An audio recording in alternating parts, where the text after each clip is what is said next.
అధిక బరువుతో బాధపడుతున్నారా? వినీలాస్ వెయిట్ లాస్ డైట్ ప్లాన్ తో ఇంటి దగ్గర నుంచి హెల్దీగా బరువు తగ్గండి. అసిస్టెంట్ కొరియోగ్రాఫర్ జానీ మాస్టర్ లైంగిక వేధింపుల కేసులో కొత్త విషయాలు తెలుస్తున్నాయి. తాజాగా జానీ మాస్టర్ భార్య ఈ విషయంపై స్పందించారు. ఉప్పరపల్లి కోర్టుకు వచ్చిన ఆమె అక్కడి నుంచి ఇంటికి వెళ్తున్న సమయంలో మీడియా వేసిన ప్రశ్నలకు బదులిచ్చారు.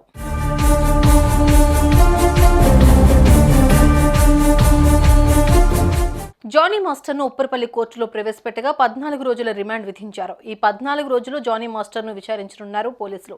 అసలు ఏం జరిగింది అనేది రెండు వైపులా తెలుసుకుని రిపోర్ట్ రెడీ చేయనున్నారు. ఆ తర్వాత మళ్లీ న్యాయస్థానంలో ప్రవేశపెట్టనున్నారు. ప్రస్తుతం జానీ మాస్టర్ను చంచల్గూడ జైలుకు తరలించారు.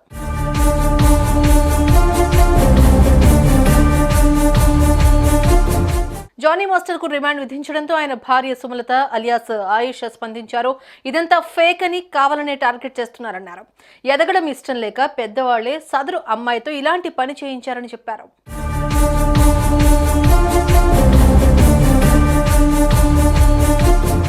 కాగా తన భర్త అమాయకుడని, ప్రతి ఒక్కరికి సాయపడేవారే కానీ జీవితాలు నాశనం చేసేవారు కాదన్నారు సుమలత.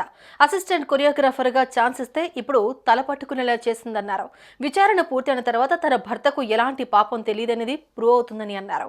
అటు సినిమా ఇండస్ట్రీలోని పలువురు కూడా జానీ మాస్టర్ కు సపోర్ట్ చేస్తున్నారు.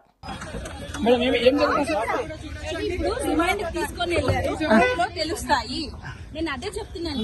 అంటే ఇప్పటికీ జానీ మాస్టర్ ఇదంతా ఫేక్ కేసు అని చెప్తారా? ఇదంతా ఫేక్ కేసే. కోర్టులో